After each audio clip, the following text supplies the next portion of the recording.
Yo, halo semuanya, selamat malam. Ketemu lagi sama gue di Lentera Merah. Akhirnya komputer gue benar juga telah sembuh dari sakitnya kemarin. Sebulan, hampir hampir 2 bulan kayaknya, dari tanggal 12 kemarin izin.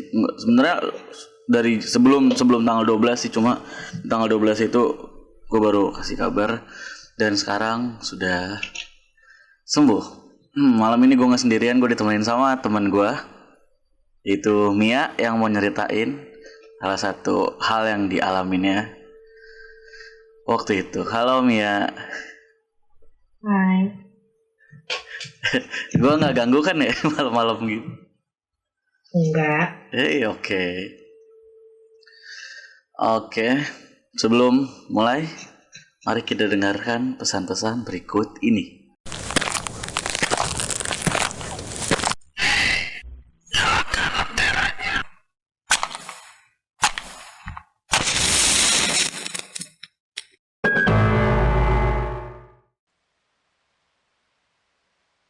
Ya, oke.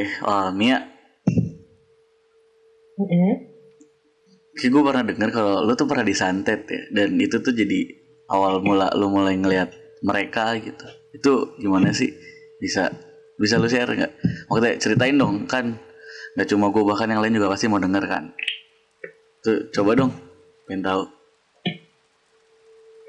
Kalau dulu itu waktu SMA kelas 1. Oke. Gue pernah nolak laki-laki eh tidak umur 10 tahun. Itu 10. suka banget sama gue. Oke, terus. Terus habis itu, makanya dia tuh kayak setiap hari ke sekolahan nyamperin dia jemput gue gitu-gitu, nungguin sampai gue balik. Setiap ngeliat dia tuh gue langsung bilang, gue gak mau pulang sama lo, gue mau pulang sama temen gue. Terus dia tuh kayak bisa, ayo aku tuh udah jemput, terus kayak gitu-gitu kan. Iya. Terus habis itu, nah dari situ pasti dia sakit hati.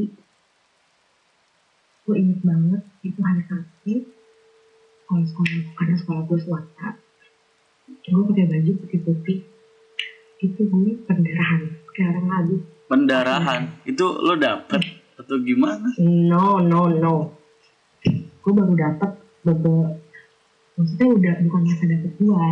Oke. Itu bukan masa dapet gue lagi. Terus habis itu gue akhirnya gue dijemput bapak gue, terus gue bilang ke dokter deh, coba ya udah saya gue ke dokter. Iya. Pas ke dokter dia bilang ini bukan darah kotor yang keluar. Orang gue sampai anemia kok, itu sampai kekurangan darah, Oke. sampai gue digigit pernah berhubungan itu. Itu nggak pernah, saya belum pernah. Akhirnya dicek sama dia, dokternya bilang nggak ada apa-apa, tapi gue saat itu langsung kekurangan darah kan. Iya. Jadi gue dibawa pulang, terus bapak gue punya kenalan ustad. Dia biasa kayak, bukan apa ya, biasa kayak buat nyembuhin orang tapi secara kayak spiritual gitu lah. Iya, terus. Terus habis itu pas itu si pastor tadi bilang, kamu ada masalah apa sama orang? Terus gue jawab, nggak ada masalah apa-apa, karena gue selama ini sekolah juga baik-baik aja gitu, nggak ada masalah sama temen, nggak pernah nyakitin hati orang menurut gue. Iya.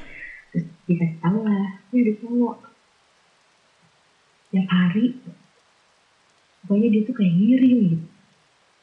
Nah pas apesnya di sekolah gue kena, kalau di rumah tuh gue gak kena.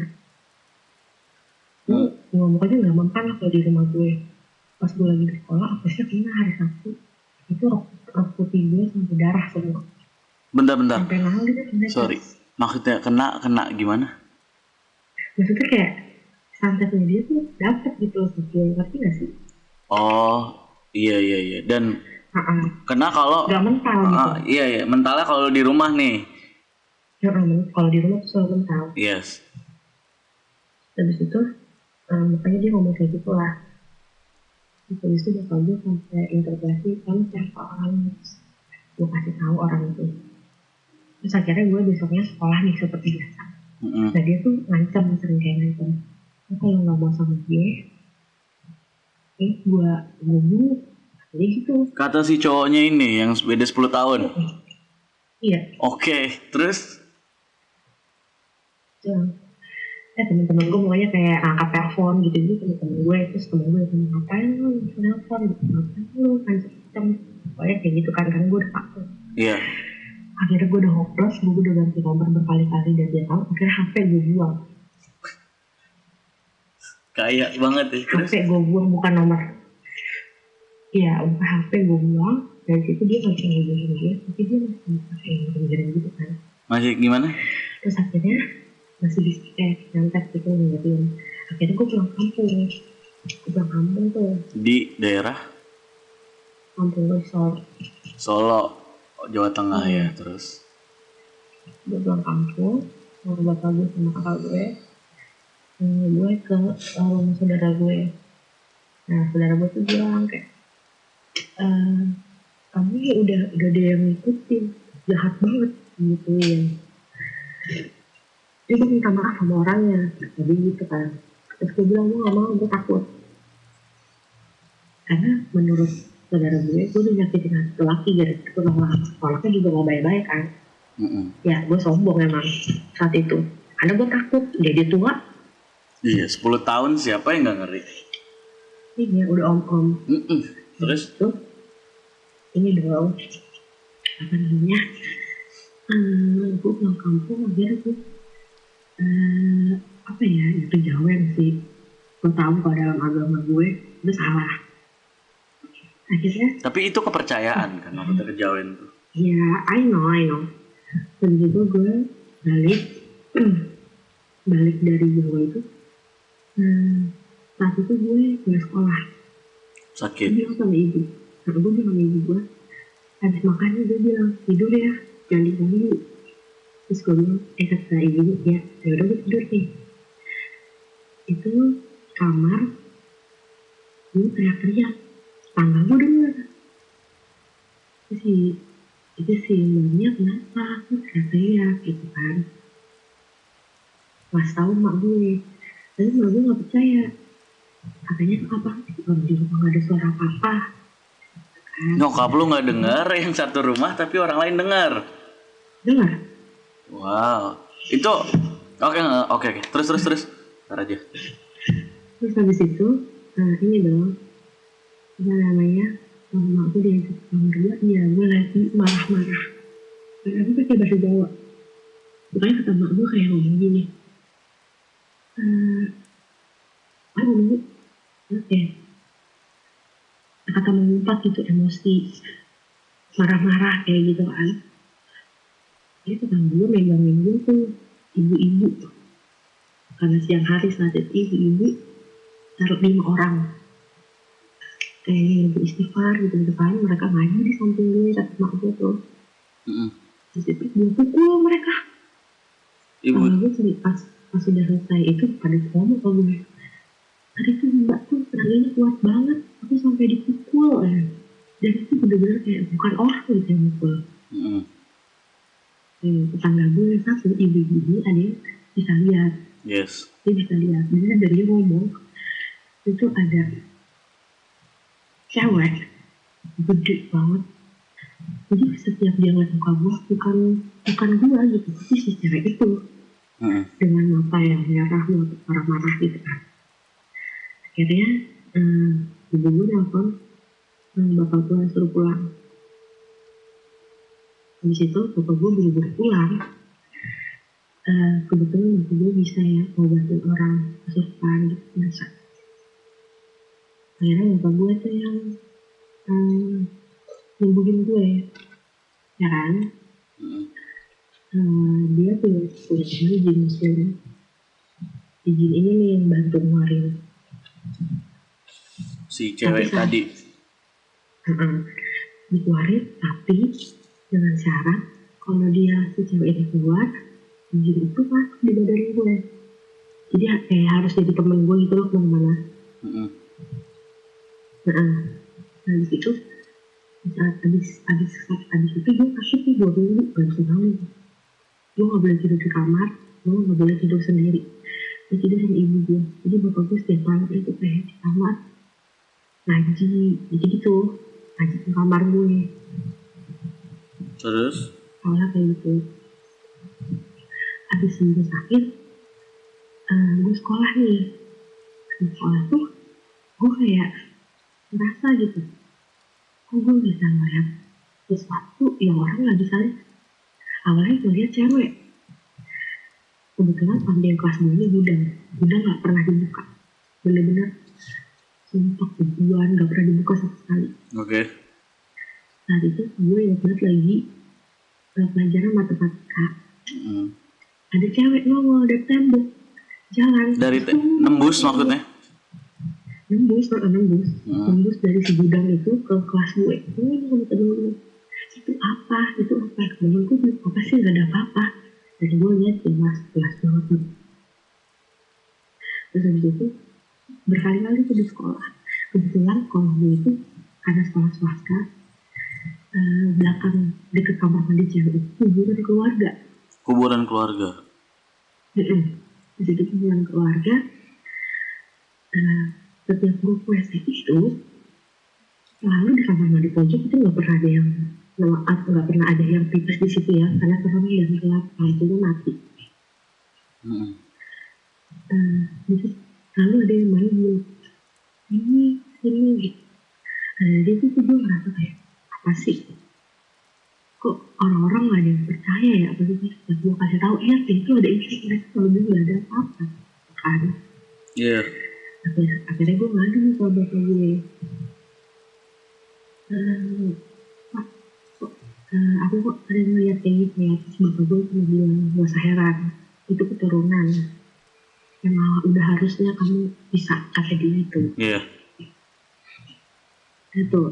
Nah dari situ setiap malam gue nangis karena gue takut. Gue gak pernah ngeliat kayak gitu, gue takut kan.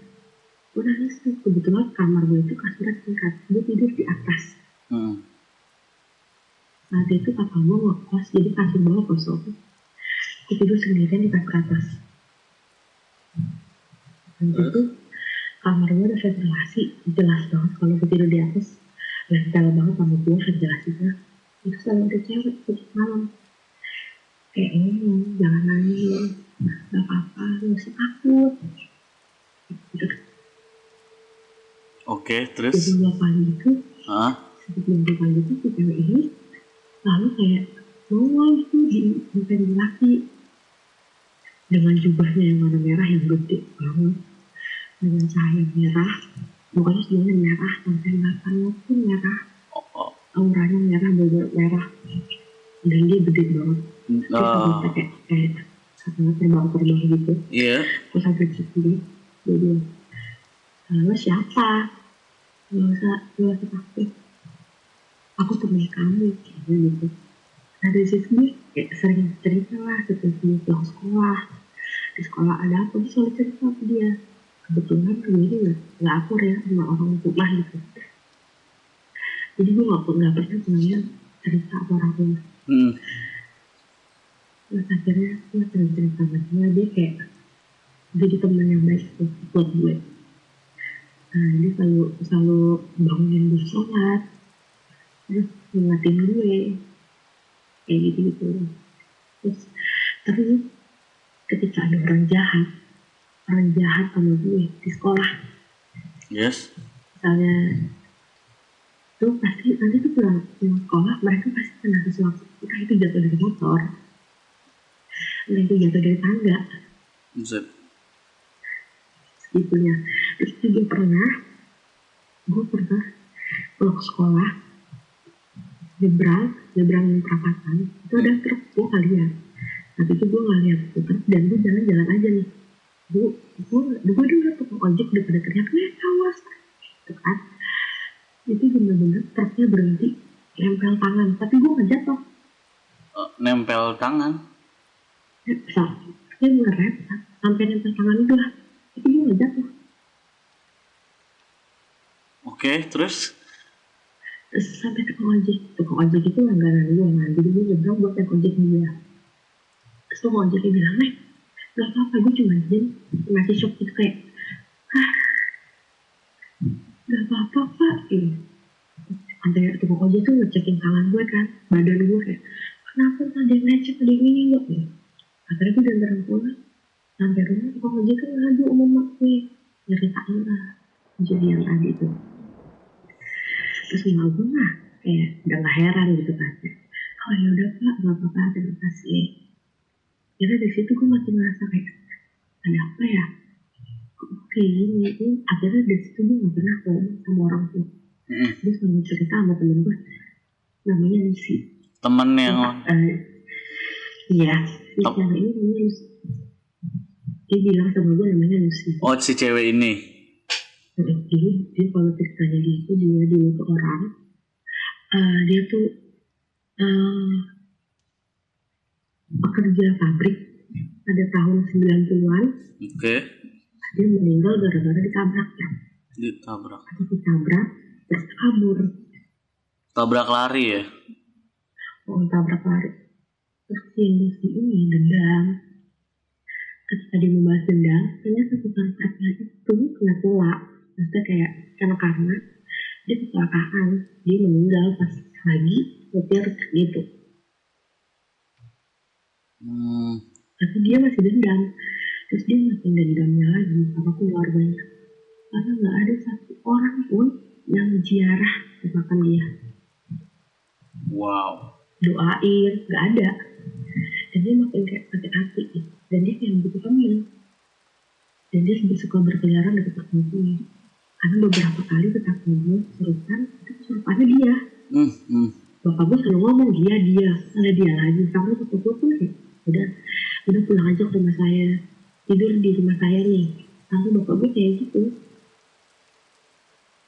Terus dari situ udah mulai gue selalu cerita kesana seperti ini kan. Pokoknya dia tuh temen gue selalu di kamar, tutupan pintu, gak pernah keluar, pernah ngobrol. Gue ngobrol cuma sama dia setiap hari, literally setiap hari, gak pernah enggak ngobrol sama dia. Akhirnya bapak gue ngerasa risih karena anaknya jadi beda, ya kan? Terus gue sering, dan setiap sebulan sekali gue masuk rumah sakit. Kenapa? Karena gue selalu sakit terus. Karena gak pernah makan, jarang banget yang makan, minum, itu udah jarang banget. Saking malesnya keluar rumah, keluar kamar maksudnya. Sakitnya lo jadiin hobi ya, terus? Ya, malah sebulan sekali gue selalu sakit. Sampai bapak gue kayak, minta tolong lah sama si Ustadz ini. Ustadz ini terkenal banget di Tangerang ya. Dia tuh suka ngobatin anak-anak yang berkebutuhan khusus. Ini maaf sebelumnya interupsi. Ini ustadznya ustadz yang awal lo ceritain bukan? Iya dia. Oh, sama ya sama orangnya terus? Iya sama. Terus habis itu ini dong, bapak gue juga risih lah. Karena anaknya berubah. Karena gue bener-bener gak banyak ngomong. Terus kalau begadang sampai pagi, tawa-tawa, ngomong sendiri, kayak gitu. Dia risih. Iya. Akhirnya bapak gue dari Ustadz itu datang, ya kan? Habis datang, aku diinterogasi lah, kayak tanya-tanya. Nah, siapa namanya temennya gitu. Dia tidak tahu gitu. Iya. Karena si Mus itu udah tahu duluan kalau si Ustadz yang bakal datang, dia kalau nggak bilang ke gue, nanti kalau datang nanya aku, kamu bilang aja siapa sebenarnya. Tapi kalau dia nyuruh kamu bilangin aku, kamu bilang jangan mau. Kalau apa? Sorry. Dia udah kasih tau gue. Kalau misalnya si Lucy ini udah ngomong sama gue, kalau misalnya ada orang datang yang lebih baik jauhin dia, jauhin Lucy maksudnya. Jangan mau. Kayak gitu. Akhirnya gue cerita lah kalau saat itu kan di depan Lucy itu siapa, kejadian dia juga sampai kayak gitu kenapa, kayak gue ceritain semuanya. Akhirnya gue diceramein lah Ustaz, gak ada orang meninggal itu bentangan, kata dia gitu kan. Lalu beragama kan. Iya. Gue gak percaya, gue bilang tapi dia baik. Terus gue dikasih tau lah kalau sebaik-baiknya omongan jin itu lebih baik omongan orang munafik. Berarti kan maksudnya kayak omongan dia tuh semuanya bullshit gitu. Terus di situ gue tetap masa bodoh gitu, gue masih masa bodoh. Akhirnya bapak gue kayak nyuruh gue untuk kayak ruqyah. Itu saat itu gue kelas 3 SMA. Ruqyah. Oke. Gue saat itu pertama kali ruqyah. Dan ngomong kan, nggak ada apa-apa, nggak ada efek, nggak ada apa-apa sampai ustadz itu kayak, ya udah, biar anak ini kayak belajar dulu, biar anak ini tahu dulu nih, biar hatinya dewasa dulu, kayak gitu. Maksudnya biar gue ikhlas, gue lepas terus. Karena cuma kalau nggak gue juga ikhlas. Nah dari situ, gue kuliah di saat itu, 2013. Iya. Di kampus, pokoknya kayak harus sih ngikutin kemana-mana. Di kampus gue gitu, kampus gue horor banget. Itu bangunan 40%, 60%-nya hutan. Lu sih ikut lo ke kampus? Kemanapun. Berarti dia udah nggak diem di rumah lagi dong? Enggak, saya udah berani ikut kemana-mana. Iya, terus? Terus di situ, di kampus gue tuh kayak sering kesurupan. Karena kebetulan tempat kuliah gue ini ada temen dari sekolah juga, jadi gue sering aku ngobrol gue kan kayak kasih tahu kalau gue nih sering kesurupan gitu kan. Iya. Karena bapak gue makin kayak capek gitu, karena gue kesurupan nggak sekali 2 kali, udah sering banget. Jadi kayak nyusahin lah, mungkin kayak nyusahin kalau terus kayak gini. Akhirnya bapak gue mencoba untuk ruqyah lagi. Kedua kalinya, terus? Saat itu kedua kalinya. Terus dari situ, saat itu gue punya pacar. Kayak pacar gue tuh selalu bilang kayak belajar agama, belajar ngaji, belajar sholat. Kebetulan gue gak pernah sholat. Jujur. Yes, gue hargai itu. Akhirnya gue kayak belajar gitu kan. Belajar tuh sama dia, sama sholat, belajar ngaji kayak gitu. Terus bapak gue ternyata diam-diam mencoba ngusir si dari rumah gue.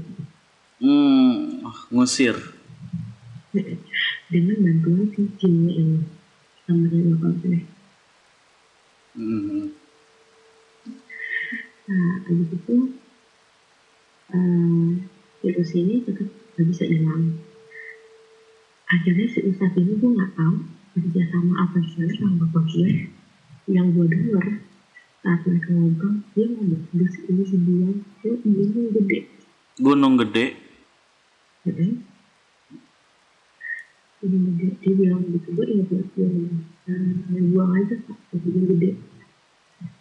Gue gak tau dari gunung gede gimana. Bogor sih. Ya, kan Jawa Barat, maksudnya Jawa Barat, bukan Bogor. Tahu gue.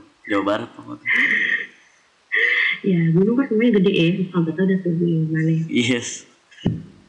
Terus habis itu, udah, gue masih mulai jarang datang. Jadi kayak biasanya hampir datang setiap hari itu enggak. Kayak saat gue lagi duduk aja, kayak lagi ngomong atau lagi mana, pasti dia datang. Tapi kan gue nangis enggak setiap hari ya. Iya. Kayak paling cuma seminggu itu sekali atau 2 kali dia datang. Ada gue nanya kemana aja sih, itu gak pernah datang. Terus gue merasa jadi kesian gitu. Gue gak punya temen, gue gak punya temen cerita. Gue karena anaknya tertutup sama orang lain, gue gak bisa berbagi masalah itu sama orang gitu. Jadi dia bilang kalau di rumah gue udah terancam menurut dia. Dan ternyata Pak Ustadz tuh datang berbagi lagi dan bilang kalau si ini punya satu misi. Ya, yaitu membawa gue ke dunianya. Oke. Ya, kan virus ini gue anak yang lemah, gue bisa dibawa dengan mudah. Seperti itu, karena gue emang dasar pengen dan gue gak salah gitu lah. Tapi lu sih sebenarnya nyuruh lu sholat terus ya. Iya, sholat malam lucunya. Ya gue tuh nggak sholat malam, niatnya apa? Gue nggak tahu kan. Oh. Ya kan, terus juga ya udah sholat aja, gue mikir gitu kan. Dia bangun gue cuma untuk sholat malam. Dia bangunin lu cuma buat sholat malam, padahal dia mau ngebawa roh lu bareng ikut sama dia gitu. Iya. Aneh. Gue juga nggak ngerti dah. Iya terus gitu. Jadi gue sampai mana tuh ngomong. Sampai misinya lu sih mau ngebawa lu ikut dia. Iya, pokoknya dia kayak punya misi gitu. Kata kalau kata itu kan gue nggak percaya. Kan itu umur gue baru mau 19 tahun. Dan aku masih kayak rasa nggak mungkin lah. Gue masih santai aja nih. Nah akhirnya udah usaha 1 bulan 2 bulan dia nggak nongol. Nah dia udah dibilang. Gue mau marah, tapi kan gue nggak bisa ya. Karena bapak gue galak banget, jadi tuh kayak udah. Akhirnya gue sering kayak di kampus nih sampai malam, sampai jam 12 gue baru balik pulang. Gue sering banget di kampus kayak gitu. Kebetulan himpunan gue ini belakangnya hutan, serem banget. Terus di situ gue nemuin teman baru. Kolam lele. Jadi di belakang himpunan gue tuh kolam lele. Kolam lele. Ada cewek di situ. Ada cewek di situ. Di kolam lele itu kan ada kayak gazebo gitu. Ada cewek di situ. Gue suka nongkrong di situ, padahal di situ nggak ada lampu ya. Iya. Gue suka kayak duduk di situ. Nah dia sering nyamperin gue. Gue cerita sama temen gue, di sini ada cewek. Tapi temen gue gak ada yang percaya. Kayak itu udah gila kali. Iya serius. Ini gak ada yang percaya. Akhirnya gue temenan sama dia. Sama sih karena penunggu kolam lele ini. Gue gak kenal. Ke kolam. Iya si cewek di kolam lele ini. Gue gak kenalan siapa namanya. Karena itu gue temenan aja gitu. Dia selalu nemenin gue. Dia kayak cerita dia itu mati karena dulu tuh daerah kampus itu pasti kayak apa ya, bekas gunung. Daerah-daerah bekas gunung yang ujung-ujungnya udah nggak ada. Bekas apa? Bekas gunung yang gunungnya udah nggak ada. Gunungnya udah diuruk kan? Dipapras. Udah kayak jok. Nah itu menilai karena dulu sama orang yang nggak suka sama dia dan dibiarin gitu aja. Zaman dulu orang kalau dibunuh kan ya udah gitu aja kan, tinggal aja gitu. Nggak kayak yang tahu kayak gitu kan, mesti nggak ada bagaimana. Kata dia di situ, gue sering ngasih tahu kayak ini katanya dulu kalau di sini ada orang nih yang gini. Ini aku nggak percaya. Nah si ceweknya selalu ngeluh ke gue, bisa nggak sih kalau yang gue bilang sama temen-temen lo jangan kotor, jangan berantakan gitu kan. Gue gak suka, mereka ganggu gitu. Dan situ gue berusaha untuk kasih tau ke temen gue, senior gue gitu. Mereka gak ada yang percaya. Mereka malah bilang gue caper kan. Ya tuh, gue bisa relate banget yang kayak gini nih. Gue bisa relate banget terus. Iya, gue bilang caper. Oke, akhirnya saat itu di kampus gue tuh karena gue baru masuk anak himpunan ya, ada namanya kegiatan mahasiswa kalau sore abis kuliah. Ya. Nah saat itu si ceweknya udah ngomong, gue nggak suka, kamu keluar lagi. Nah saat itu dia namanya juga anak teknis, jadi kalau kita itu apa ya, ngedidik junior itu dianjing-anjingin, dianjing-anjingin gitu, ngomong kasar. Nah saat itu kita lagi ngumpul, angkatan gue sama junior, terus junior gue marah-marah lah, ngata-ngatain gitu dengan kata-kata yang sangat kasar. Terus gue berdiri, saat itu gue berdiri, gue ngomong gini, bang, jaga omongan lu. Di sini yang hidup nggak ada doang. Gue gitu, terus gue diginiin. Lu itu apaan tuh, berani nantangin gue. Temen gue yang masih dibawa keluar mau dipukulin gara-gara ngebelain gue, terus gue berdiri lagi, terus gue ngebelain lu mau gitu ya, kalau di sini nggak cuma lu doang, tiba-tiba satu junior gue sama temen-temen itu depan. Dalam waktu yang hampir bersamaan. Iya, cuma beda beberapa detik. Ramai banget pas itu waktu itu ya. Ramai banget. Pas itu di ruangan itu tuh ada lah 50 orang. Wow. Dan itu benar-benar hampir 10 orang kesulitan. Saat itu gue udah marah. Tapi gue marah kata temen gue banget. Karena gue gak begitu sadar ya. Marahnya gue tuh kayak bukan orang normal. Yang marah banget karena gue sejujurnya gue anak yang gak pernah ngomel-ngomel. Itu gue marah banget sampai gue itu gak bisa jalan. Gak bisa berdiri lagi. Maksudnya udah jatuh gitu. Jadi gue gak bisa berdiri lah. Terus? Jadi gue gak sadar. Kalau gue marah-marah kayak gitu gue gak sadar. Akhirnya temen-temen gue nelfon bapak gue lah. Dari situ nelfon lagi. Gue diantarin balik. Kebetulan gue diinterogasi. Ada apa?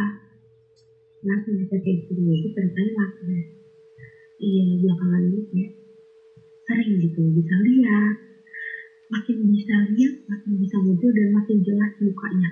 Tapi kalau gue melihat mereka itu, kalau akhirnya kan muka mereka ada yang rusak, hancur ya. Tapi setiap mereka nongol ke gue, mereka dengan keadaan muka yang bagus. Kalau misalnya cewek, ya rata-rata cantik. Terus kalau cowok, ya cowok, bukan cowok, gak ada yang mukanya hancur gitu. Mereka gak punya nunjukin kayak gitu. Ada juga yang bilang melihat seperti itu tuh tergantung isi pikiran kita. Iya, cerminan dari kita sebenarnya. Iya. Katanya.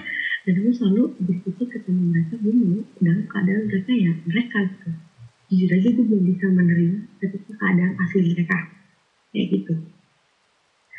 Terus lagi gitu, dan gitu gue mulai sering lah. Mau gimana pun itu gue sering. Sampai gue sering banget, namanya pulang kampung. Gue pasti gak percaya. Gue hobi banget naik ke kuburan. Wow. Kuburan nenek gue.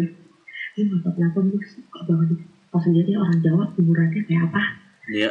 Apalagi orang-orang Jawa yang masih ningrat kuburannya tinggi-tinggi.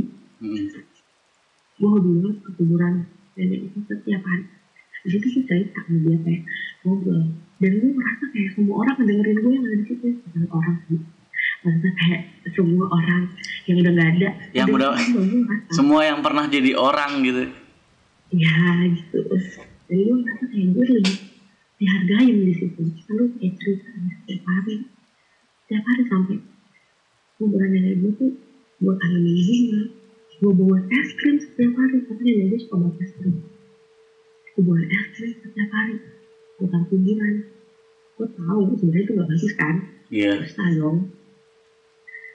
Tapi gue ngerasa kayak ketika gue udah cerita sama nenek gue nyaman. Gue ngerasa kayak gue udah gak punya beban hidup. Karena gak ada yang ngerti gue. Masalah hidup tuh banyak, tapi orang tua gue tuh gak pernah tahu ada apa dengan anaknya.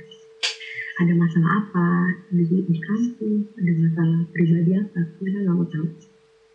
Jadi gue ngerasa kayak gitu. Gue hobi banget ke kuburan.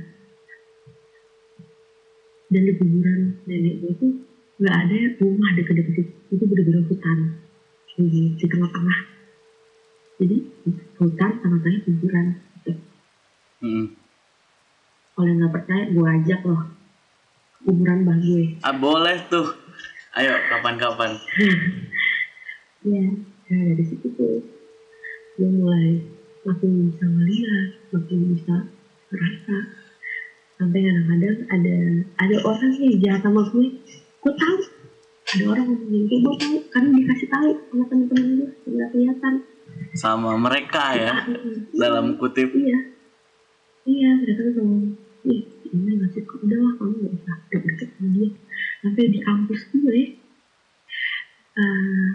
tahun 90-an tuh ada pembunuhan jurusan jadi eh, jurusan jurusan A sama jurusan B itu ini berantem. Oh, masalah internal kampus. Terus iya kan tahu mahasiswa. Iya, terus nah, jurusan A ini anak jurusan B habis itu dia kabur kan. Nah kebetulan itu dibunuhnya di gedung kampus gue, jurusan gue. Yes. Nah jadi setiap anak-anak mereka udah pulang kuliah nih, gue ditolak, ngobrol sama dia laki-laki. Ya. Dia penunggu kamar mandi cewek. Dia hobi banget kamar mandi cewek. Gue gak tau kenapa deh. Menurut dia kayak padahal udah jadi setan ya. Masih aja aneh-aneh. Dia selalu kalau lo tahu kampus gue pasti lo tahu ceritanya. Gue kasih tahu gedung itu udah terkenal banget ya. Udah terkenal banget emang di situ. Di situ ada cowok. Karena beberapa temen gue pun ngeliat nongol gitu di kaca. Nah dari situ pokoknya gue kemanapun gue pergi gue punya teman gitu. Oh gitu, gila pengalaman. Maksudnya hal-hal yang sudah lu alamin tuh lumayan panjang dan cukup mendebarkan ya buat orang-orang yang awam gitu. Apalagi juga ya lu emang sebelumnya nggak terbiasa sama hal seperti itu, terus harus dipaksa dengan hal yang mau alamin tuh. Gue bisa relate banget sih. Terus iya, gue boleh ngasih beberapa pertanyaan gak sih? Maksudnya ada beberapa yang ganjil, yang pengen gue tahu gitu. Boleh. Yang pas awal itu yang cewek merah tinggi gede gitu. Tapi lu liat ceweknya nggak? Lihat lah. Wujud ceweknya itu yang sebelum akhirnya ganti ke jinnya itu. Lihat.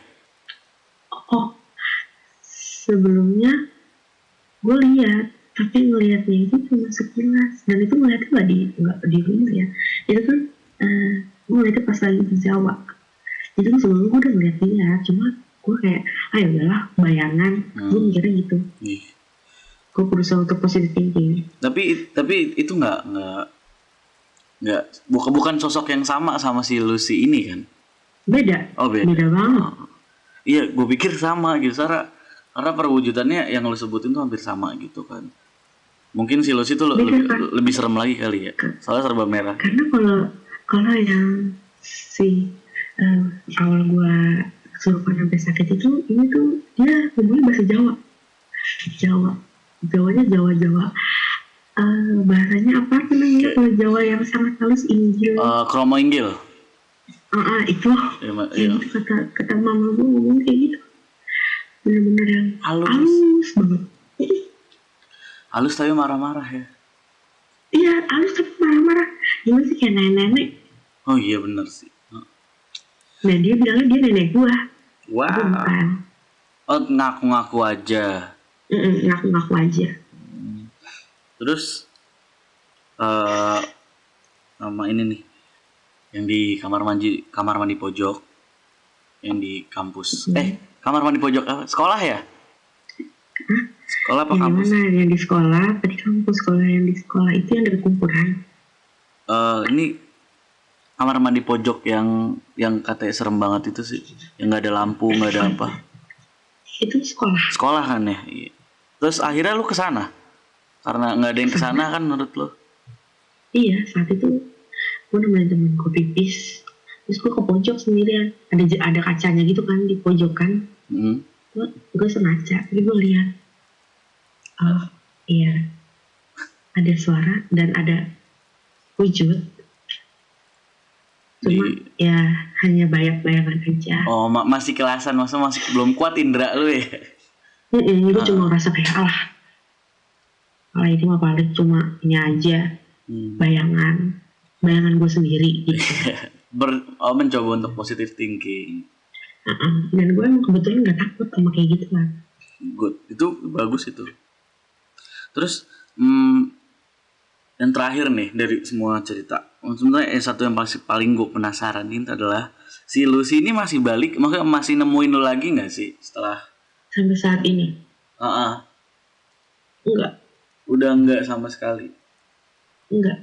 Tapi ketika gue lagi down banget, bener-bener kayak lagi broken banget gitu, gue kayak mimpi ketemu dia, terus dia kayak cuma bilang gak usah sedih, ada aku gitu. Tapi nggak ada di sini tuh, di rumah gue nggak ada, udah dibuangin sama bapak gue. Aneh gak sih, nggak usah sedih, ada aku, padahal dia sendiri yang membawa kita ya. Gue juga gak ngerti maksudnya kayak gimana, namanya juga setan ya. Iya benar nggak ada yang bisa ditebak dari setan. Iya betul. Tapi gue yakin lo masih banyak cerita kan? Banyak lah. Oke. Hampir 7 tahun gue kayak gitu. Berarti boleh dong di sharing lagi di episode selanjutnya. Ketika lo ada waktu, boleh diceritain lagi berarti. Gue tunggu banget tuh nih buat the next episode pengalaman Mia gitu. Anjay. Gue mau jadi jurnalis gue. Jangan sebut merek dong. Tapi nggak apa-apa sih, jurnalisnya emang bagus. Iya makanya. Jadi jurnal Mia. Oke, kalau gitu Mia mau lanjutin kesibukannya malam ini. Iya, mau lanjut kesibukannya lagi. Oke, sekali lagi thank you ya Mia. Iya. Ditunggu kehadirannya lagi. Dadah, assalamualaikum. Oke, bye. Salam. Oke, begitu cerita dari Mia, dan kita masih punya satu cerita lagi.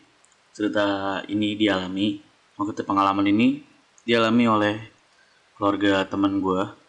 Tapi ini yang cerita adalah nyokapnya teman gue. Namanya Tante Cendra. Terima kasih Tante telah membagikan pengalamannya. Buat kalian yang udah gak sabar buat dengerin lagi, yuk kita mulai. Aku mengalami kejadian ini kira-kira 2 tahun yang lalu. Bisa dibilang ini bukan kejadian yang gak begitu horor. Waktu itu aku hanya berdua saja dengan anak bungsuku di rumah. Ayahku pergi kontrol ke rumah sakit dari siang hari. Dan anak sulungku sedang pergi ke puncak ada acara dengan teman-temannya. Adalah kebiasaanku di rumah, sore hari setelah maghrib lampu dinyalakan dan masuk ke kamar masing-masing. Hari itu aku dan anak bungsuku sudah masuk kamar dan sibuk dengan gadget kita masing-masing.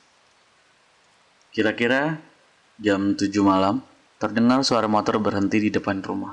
Setelah itu terdengar suara pagar dibuka, kemudian berjalan ke arah teras rumah dan membuka pintu. Lalu ditutup kembali.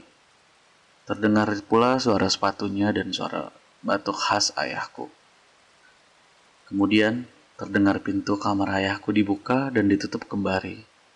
Sambil melepas earphone yang sedari tadi aku pasang di telinga, aku bertanya ke anakku, "Dek, Kakung pulang ya?" Anakku mengangguk, mengiyakan karena dia juga mendengar kalau kakeknya sudah pulang. Setelah itu, kami sibuk kembali dengan gadget kami.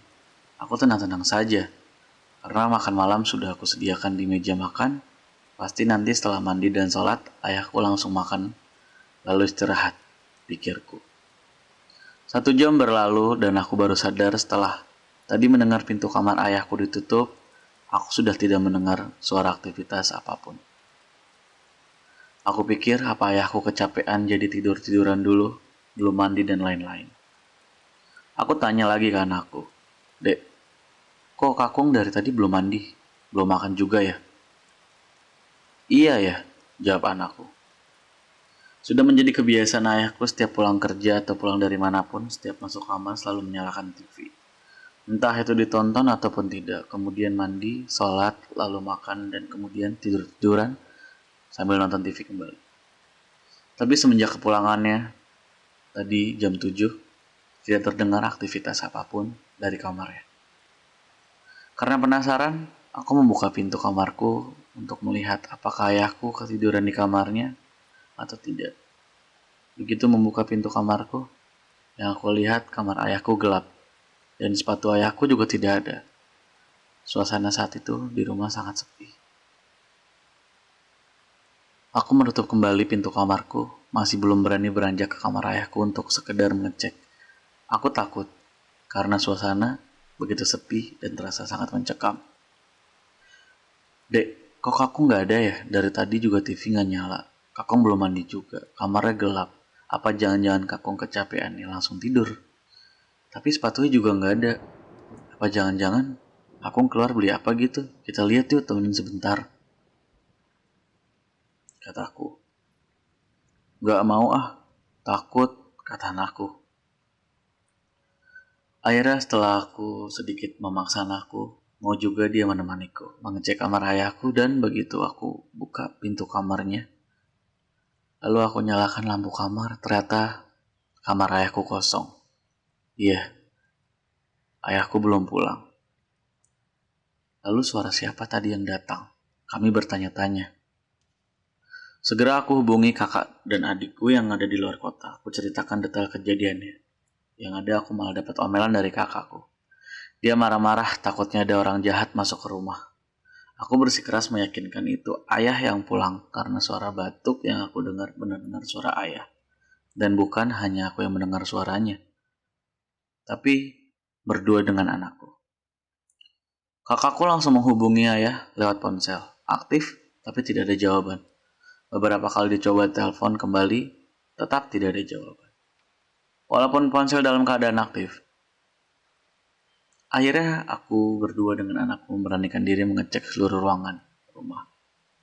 Sampai ke garasi dan gudang, hasilnya nihil. Aku tidak menemukan apapun. Beberapa menit kemudian, kakakku memberi kabar dia kembali menghubungi ayah lewat ponsel, tapi sudah tidak aktif. Tidak ada lagi yang bisa aku lakukan selain menunggu, masih bertanya-tanya dalam hati. Tadi kami berdua tidak mungkin salah dengar. Banyak pikiran berkecamuk di kepala dan berharap tidak terjadi apa-apa dengan ayahku. Kira-kira jam 7:30 terdengar suara motor berhenti di depan rumah. Kemudian aku dengar suara pintu pagar dibuka dan suara urutannya sama persis seperti yang aku dengar beberapa jam sebelumnya. Kemudian suara langkah kaki menuju pintu dan terdengar suara rumah dibuka. Aku langsung buka pintu kamarku untuk memastikan siapa yang datang. Walaupun sudah tahu itu pasti ayahku pulang dari rumah sakit. Aku merasa lega, tapi dalam hati masih bertanya-tanya, lalu siapa yang tadi datang sebelumnya? Sebenarnya setelah itu kita masih tetap mengalami hal-hal yang sama persis. Hanya bedanya kali ini bukan ayahku. Yang lain pada gak dengar, padahal siang hari lagi rame di rumah. Aku dengar anakku manggil namaku. Ma, aku pikir disuruh bantu metik rambutan atau apa gitu, aku cuekin karena malas. Toh udah ada kakak, adik sama ayahku yang metik. Pas anakku gak berapa lama masuk ke kamar aku tanya, kamu tadi ngapain manggil mama? Ah enggak, dari tadi gak kemana-mana di kamar aja, gak manggil mama juga, katanya. Dan ternyata tadi bukan aku doang yang dengar, yang lain juga mendengarnya. Kurang lebih seperti itu yang aku alami. Ya, terima kasih Tante. Terima kasih sudah mengirimkan ceritanya. Soal kayak dipanggil terus ternyata bukan orang yang kita kenal yang manggil, emang rada horor sih ya. Pernah juga temen gue ngalamin hal yang serupa.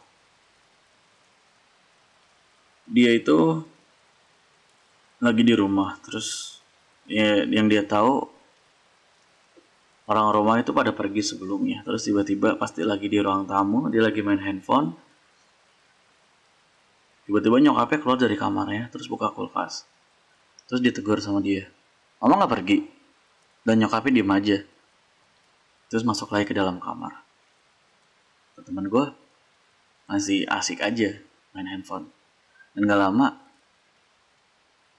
ada suara ketukan pintu dari luar gitu. Terus dibuka sama dia. Dan ternyata itu nyokap, bokap, dan adiknya yang baru pulang dari luar. Terus dia bingung, siapa yang tadi keluar kamar nyokap dan buka kulkas. Ya gitu deh. Emang bener, balik lagi kayak yang tadi kita omongin sama si Mia. Keinginan setan kadang tuh kita gak pernah bisa ngerti. Ya gak perlu di ngertiin juga. Itu udah jadi setan gitu. Oke, sekian dulu cerita hari ini. Terima kasih buat kalian sudah mendengarkan. Dan terima kasih buat pengertiannya selama 1 bulan lebih ini ya. Karena komputer gue rusak jadi gak bisa update. Sampai ketemu di cerita selanjutnya.